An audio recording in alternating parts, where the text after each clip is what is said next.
Hey guys, it's Kim here and I've just arrived in Cologne, Germany from LA where I was seeing SummerSlam with CM Punk here.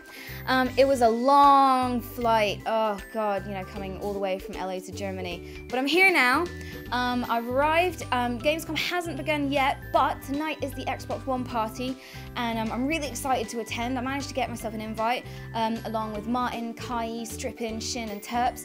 I think they're there already, so I'm just going to get ready. I'm going to freshen up because I stink of playing and travelling, and then I'll head out any second now. I think I'm just gonna rest up for a couple of minutes and then I'll see you there.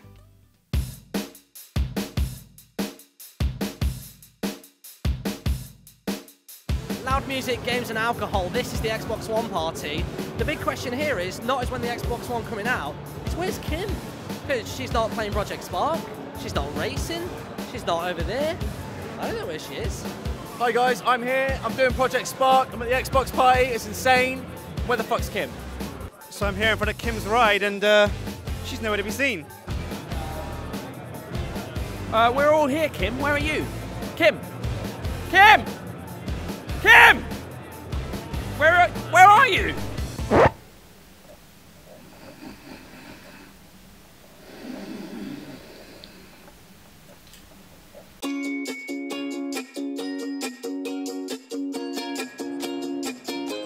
Hey guys, it's Kim here and I'm at GamesCom. Day one for me is all going to be about the interviews. First up, I'm going to go head over to Square Enix where I'm going to chat to the Final Fantasy XIV director, and then I'm also going to go see Thief and then head on over to see Dark Souls 2, and who knows what crazy mischief I'll get up to after that. And then afterwards, if I have time, I'm going to do a quick run around the show floor, and it's going to be a little bit emptier today because today is just for the press. And then tomorrow the doors open for the general public and that's going to be chaos. So without further ado, let's go.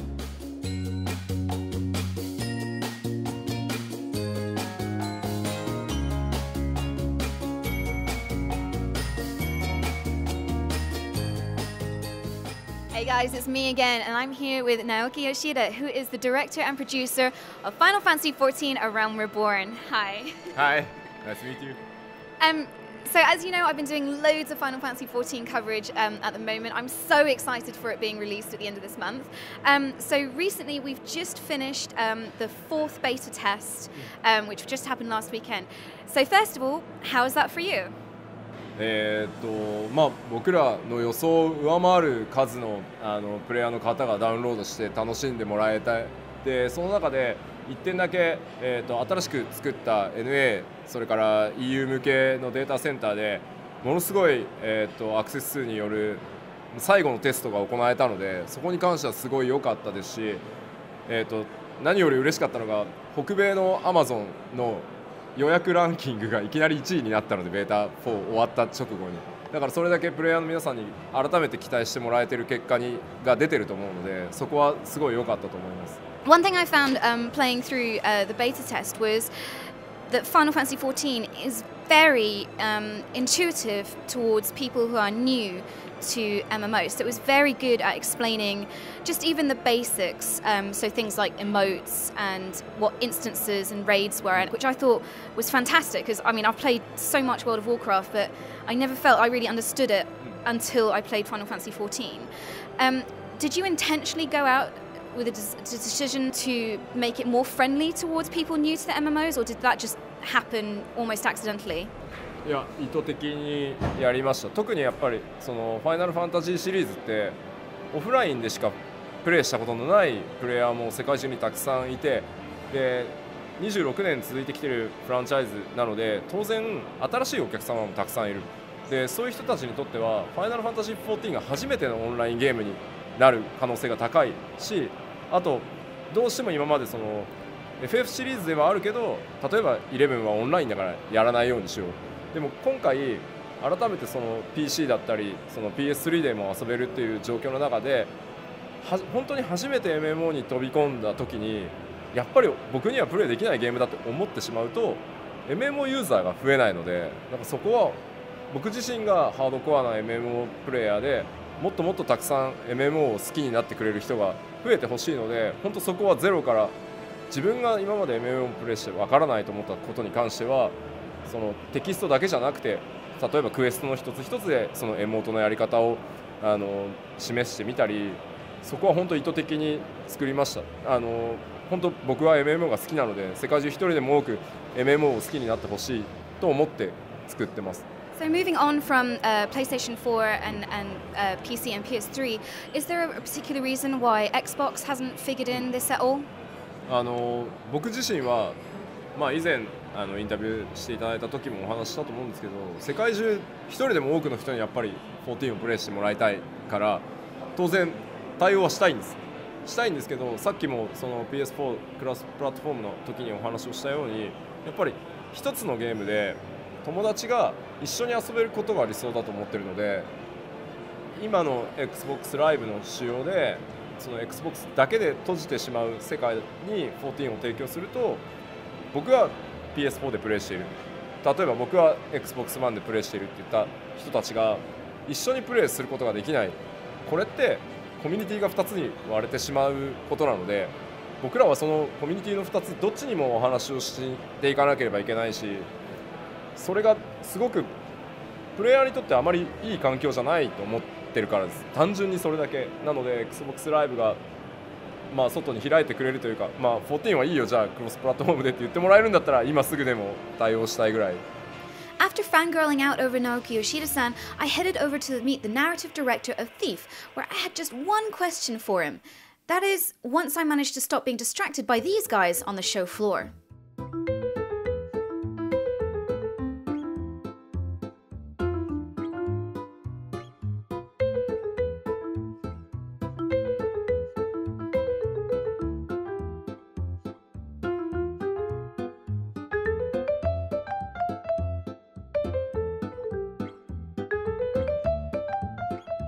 If you were a thief, what would be the one thing in the world you would go and steal? Holy hell. That's a heck of a question. I would steal... I don't know. I've been thinking for like Garrett for so long. Part of when he gets out of bed in the evenings, he's thinking about what's it going to be today? What's going to be bigger than the last thing? I would constantly always be looking for that next greatest thing. The thing that basically puts me on the edge and makes me feel like I'm alive as the master thief. It's like, yes, I did that. Yeah. And is there a little bit of that in Garrett? I think there's a lot of that in Garrett. His challenge drives him a lot. When you're the master, this was one of the problems we had developing the character. It's like, okay, so you're Garrett, right? Do you talk to anyone? No. Okay. You don't like socializing? Okay.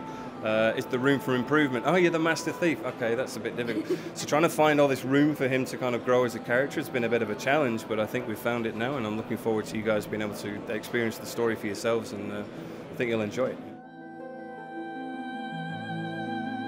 Okay guys, so we're over at the Namco Bandai press rooms and I'm about to go and interview the developers for F1 2013. Now, the problem is I know naff all about F1, apart from the fact that Michael Schumacher's in it. So what I'm going to do is my cameraman, Adrian, is going to take over the interview for me because, yes you are Adrian, because he knows a lot more about Formula 1 than I do. So come on, here we go. No, don't, just here, you need this. No, go.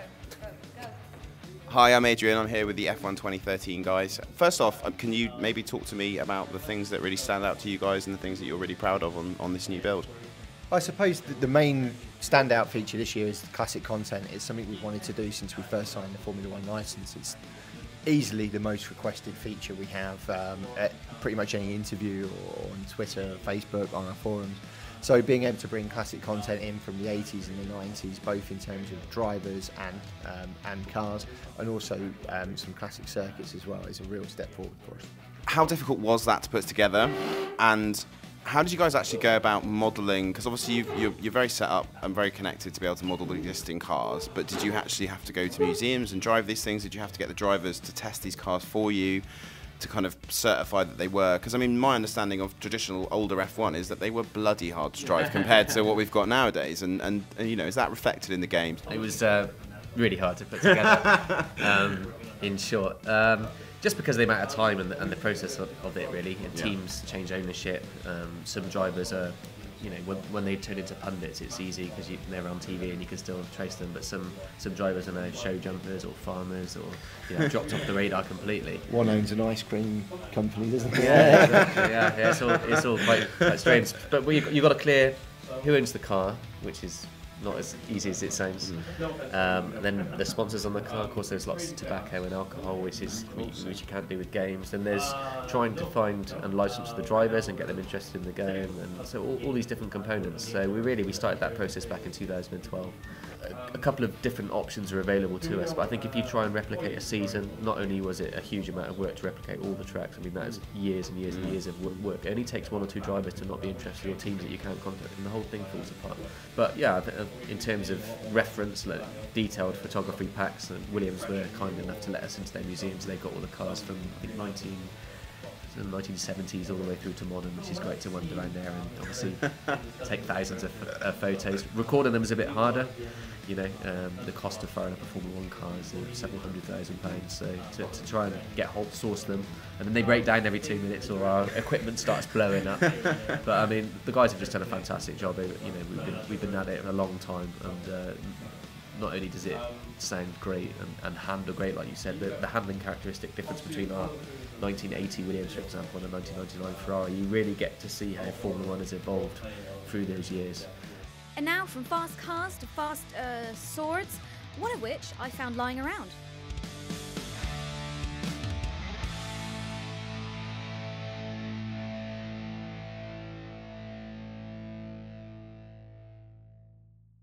I am with Tak, who is the publishing producer for Dark Souls 2. How are you doing? Very well, thanks. What are the new features that we can look forward to in Dark Souls 2? In terms of new features, it's sort of tough to list everything out. But one of the things that we did try to enhance upon is, first of all, the visuals in the game itself. If you take a look at some of the new clips of Dark Souls 2, I think players will be able to understand that, or see that there's a lot of visual improvements. We're really trying to play with the essence of light and dark within the game itself, and that's one of the elements that we're having the development team play with, so that players can really immerse themselves deeper into the Dark Souls experience and really take the role of their character. A few people have been a little bit worried that this is going to be made a little bit easier now that Dark Souls has kind of, you know, become this big thing, this kind of cult classic, because obviously it came out of almost nowhere when it first came out, that it might be made a little bit easier just to kind of to entice new people into the title. Is that the case, or is it still rock hard as ever? There's currently no intent to make the game any easier at all. I think one of the things that we want to achieve with this game is to provide the players a sense of accomplishment and achievements, and we want the players to experience this big sense of achievement, and for us to be able to do that, we want to make the game difficult and challenging, so that when you're able to overcome the challenges, that sense of accomplishment is that much bigger. Fantastic, that's good to hear.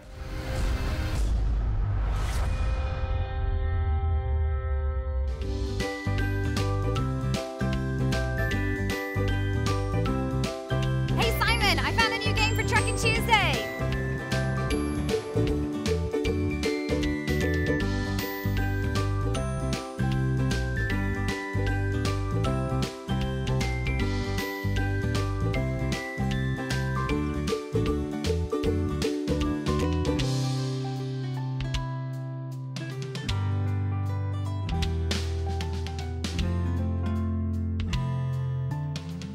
Okay guys, so that was the first day of GamesCom for me. So really today was all about interviews. We met some cool developers, chatted about games, met some really nice people and saw some cool things. But tomorrow, it's all going to be about GamesCom. The doors are going to open to the public and it's going to be an absolute scrum in here. I've heard rumors of how busy it's going to get, but we'll find out tomorrow, and I'm probably going to get completely lost in the crowds. But for now, for day one, it's goodbye from me.